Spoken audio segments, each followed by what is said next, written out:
It's almost Valentine's Day. So today we're going to be talking about a couple of Valentine's Day gift ideas, and specifically kind of the Galentine's Day or maybe a friend type gift versus like lover partner type gift, because I think that's often overlooked on Valentine's Day. And you know what? We deserve flower arrangements for our friends, for our gals, for ourselves. So this is like also kind of a self-love tutorial, flower tutorial post. So let's go to the studio and I want to tell you all about it. Come on.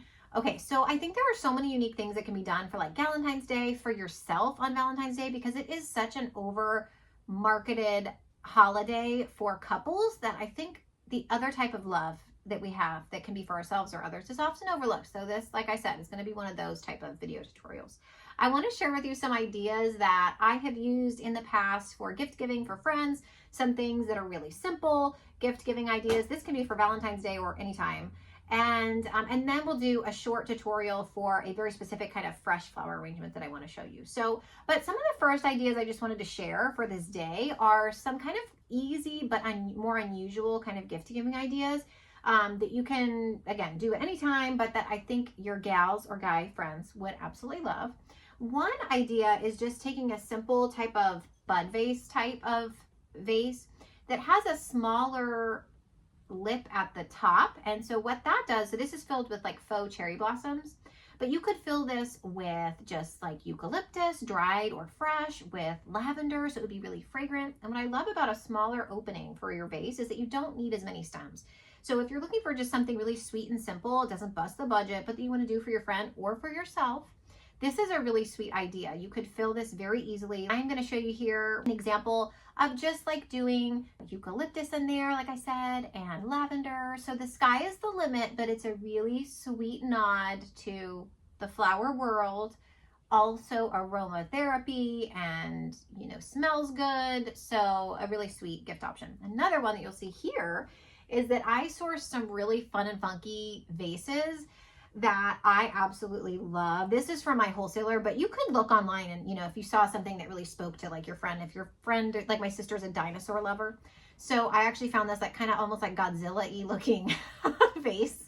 It's like a tin vase and it says, "Our love is fierce." And I gave this to my sister last year. I put in this one, this is called troll grass. It's like a feathery grass. So, and this lasts forever. It's like a kind of more of like a keepsake gift. But you could put a plant in here. This one says, "I love you," with like the eye. I think this is totally my jam. So you could put a plant in there. You could fill it with just like grocery store flowers. Again, does not have to bust the budget. Final just thought on that, you could also upcycle. So this was actually a really cool like French yogurt jar. A friend of mine had a bunch of these and she was like, "Could you use them for something?" And I said, "Of course." So this is a little heart that I cut out of basically like a fur, kind of a fur ribbon cloth that I had. And I put that over where the logo was for the yogurt brand. So it's like pretty and you would never know. But again, an example of kind of a cool vase idea. For gifts otherwise in the floral world, I do have a tutorial if you want to just search for it in our YouTube channel for really sweet flower hairpins. Again, a great gift for like if you have a friend who loves going to festivals, or a daughter, you know, the mom, I mean, it could be anybody who likes that kind of floral accent. This is also a really fun idea. And I have a full tutorial on how to do these, again, on the YouTube channel. So definitely can search that up. What I love about giving a sweet flower arrangement is that you could have, for example, I got this vase actually at the dollar store. This was $1.25.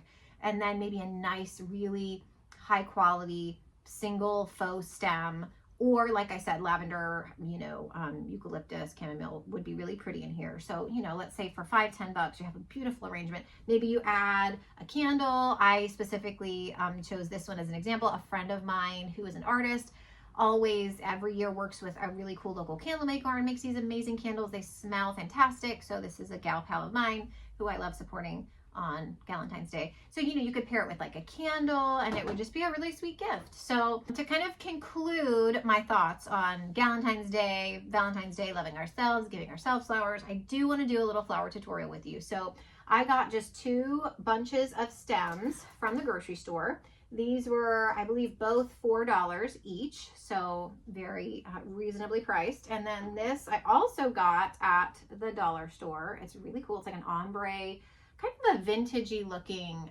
bud vase, and I really liked this. It's got almost like a blush tone to it. So this whole arrangement that I'm going to show you is going to be about $10 total, and I'm going to bring it to my son's favorite, one of his favorite, he has many, he has a few favorites, but daycare teacher at his school. Really excited for her to see it. So she loves pink. So I'm just basically with each of these flowers, I wanted to show you how I cut it. Usually I kind of measure, like I look to how you want to go about the same distance, it's the length of the vase above the vase. So probably something like this. So I'm going to cut these to be probably about right here. And then I'm going to cut them at a 45-degree angle, as always. Let's see. Okay. Any other stems left over, I'm going to kind of take off the bottom. And I'm going to check these. Some of these looked a little rough coming in from the store. So just making sure, like this one, I may not put in. Oh, actually, I'll take off a few stems, but she's looking okay. And then take off the bottom stems. The reason you take off the stems from the bottom particularly, and see, look how few stems you even need. I'm not even going to use all these stems. But the reason why you take off the bottom stems is because it actually can create more bacteria in the water if you have more greens in the water. So you try to eliminate that. So I love pairings of 3. If you've watched videos before of mine, you know that that kind of odd numbering typically works really well, particularly I found in bud vases, for what it's worth. Like that triangular shape, when you're wanting to get a more organic, natural look, does really look beautiful visually. So it's almost like a triangle that you're making. And then I'm going to come in here and I'm just going to kind of cut, again at a 45, just one single stem from each of these and kind of place.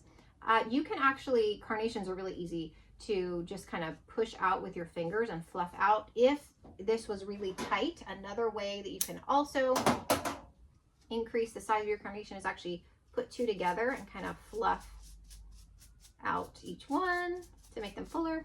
These are just mums, and then these are kind of a different shade of pink carnation. And so just putting those, I want to add some visual depth. So I'm actually going to put some of the pink carnations low and some more high. So I'm going to do a few more carnations because I like that these are a little bit wispier. They're going to have visual dimension. So again, I'm just kind of fluffing them, making them full. And I like the idea of this one going maybe a little higher. I need to this one down here. And this is already getting so full. Oh my gosh, it's crazy. I'm even moved this one to be like over here. And so I have let's see, I'm going to take this one out. It's too short. 1, 2, 3, 4 stems like this. And then I think I just like the visual of having a little bit more here to make it kind of more even. You see how I have like more on this side, so a little bit coming out on this side. So I'll do a bit of a longer one again. And then I think this is perfect. You could make, if you had more of these vases, I mean, with just these 2 really small bunches of flowers, honestly, you could probably, I would say, make at least 2 or 3 arrangements with that. So like, how cute. And then I'll probably even lift these up just a little to give them some more kind of volume. I just think that's so sweet. So just a really nice little bud vase flower gift. I typically like to tie a sweet ribbon with even maybe a dried flower accent or something. You could add a candle with this, but just, I think there are so many ways to give with flowers that are beautiful and simple. So I hope this gives you some ideas for Valentine's Day that don't break the bank, that are really nice, that don't have to be for your lover or partner. They can be for yourself or a friend, or Galentine's Day. And I can't wait to see you for the next tutorial in the studio. So happy Valentine's Day, everybody.